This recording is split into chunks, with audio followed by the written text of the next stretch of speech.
শামীম হোসেনের নুলক ছক্কাটা কি আপনার মনে আছে?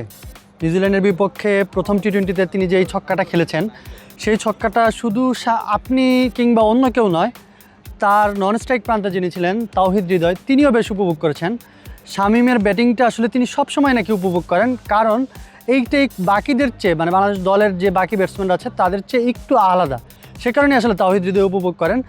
শুধু কি শামীম হোসেন, গত এক বছরে বাংলাদেশের টি-20 ক্রিকেটের যে ব্যাটিংটা সেটাই আসলে পুরোপুরি বদলে গেছে। গত বছর 2025 সালে বাংলাদেশের ব্যাটসম্যানরা সবচেয়ে বেশি স্ট্রাইক রেটে ব্যাটিং করছেন টি-20তে নিজেদের ইতিহাসে। মানে এক বছর হিসাব করলে বাংলাদেশ গত বছরই সবচেয়ে বেশি স্ট্রাইক রেটে ব্যাট করেছেন, সবচেয়ে বেশি ছক্কাও তারা মেরেছেন। সুতরাং বুঝতেই পারছেন যে বাংলাদেশের ব্যাটিংটাতে একটা আক্রমণাত্মক ভাব এসেছিল, বা বাংলাদেশ আসলে আক্রমণাত্মক ব্যাটিংটাই করতে চাচ্ছে এখন টি-20তে। তো সেইখান থেকে বাংলাদেশ যখন এই বছর প্রথমবারের মতো আজ নিউজিল্যান্ডের বিপক্ষে এই চট্টগ্রামের বীরশ্রেষ্ঠ মতিউর রহমান স্টেডিয়ামে ম্যাচ খেলতে নেমেছিল, সেইখানে আজই বাংলাদেশ প্রথম খেলতে নেমেছে। তো সেইখানের যে ব্যাটিংটা স্বাভাবিকভাবে এরকমই হওয়ার কথা ছিল, কিন্তু এই ব্যাটিংটার মধ্যেও একটা ডিফারেন্ট ফ্লেভার আছে। ডিফারেন্ট ফ্লেভারটা বলতে কি, বিশেষ যে জিনিস দুটোর কথা বলতে পারি। প্রথমত বাংলাদেশ তো ঘরের মাঠে সবচেয়ে বড় রান তারাটা করেছে এই ম্যাচেই। প্লাস এখানে একটা জিনিস কিন্তু একটু স্পেশাল, 10 ওভার পর্যন্ত, ইনিংসের 10 ওভার পর্যন্ত বাংলাদেশের রানটা ছিল মাত্র 77। তানজিদ হাসান তামিম বাংলাদেশের সবচেয়ে ফর্মে থাকা ব্যাটসম্যান, কিন্তু তিনিও কিন্তু 100 স্ট্রাইক রেটেও ব্যাট করতে পারেননি।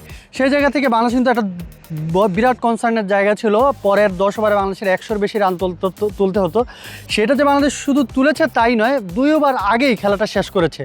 শামীম পাটোয়ারি, পারভেজ হোসেন এবং তাওহিদ হৃদয় যে ব্যাটিংটা করেছেন, সেটা আসলে শুধু যে সংখ্যার বিচারে তেমনও নয়। ইনিংসটা যদি আপনি দেখতেন, তাদের যে শট খেলার ধরন, যে কনফিডেন্স, যেভাবে তারা ইনিংসটাকে ক্যারি করেছেন পুরোটা সময়, সেই জিনিসটাই আসলে এই ইনিংসটাকে বাংলাদেশের জন্য স্পেশাল করেছে।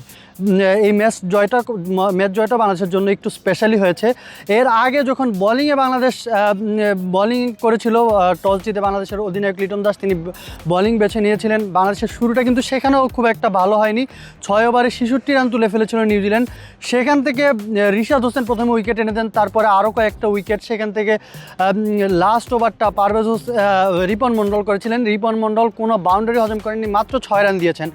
সেইখান থেকে নিউজিল্যান্ড যে রানটা তুলেছিল, সেই রানটা তবুও বাংলাদেশের জন্য বেশ বড়ই মনে হচ্ছিল হয়তো, এবং প্রথম ফেজটা অর্থাৎ 10 ওভার যাওয়ার পর তো অবশ্যই সেটাকে বড় মনে হচ্ছিল। কিন্তু বাংলাদেশ অ্যাটাকিং ক্রিকেট খেলে সেই ইনিংসটাকে আসলে, সেই রান তারাটাকে অনেক বেশি সহজ করে ফেলেছে বাংলাদেশের জন্য, এবং সেই সহজ করার মাধ্যমে বাংলাদেশ একটা হয়তো মেসেজও দিল, যেটা পরে তাওহিদ হৃদয় প্রেস কনফারেন্সে এসেও বলেছেন গত বছর তারা টি-20টাকে যেই ধরনে খেলেছেন, সেই ধরন থেকে তারা একটা নেক্সট স্টেজে নিয়ে যেতে চান, এবং সেই নেক্সট স্টেজের কাজটা তারা আরও ভালোভাবে, আরও বেটার ওয়েতে বাংলাদেশ টি-20 ক্রিকেটটা খেলতে চায়। সেইটা যে অবশ্যই বিশ্ব ক্রিকেটটা যেই জায়গায় চলে গেছে, সেই জায়গার সঙ্গে পাল্লা দিয়ে বাংলাদেশ খেলতে চায়, সেটা বোধহয় না বললেও চলছে। মাহমুদুল হাসান, চট্টগ্রামের বীরশ্রেষ্ঠ মতিউর রহমান স্টেডিয়াম।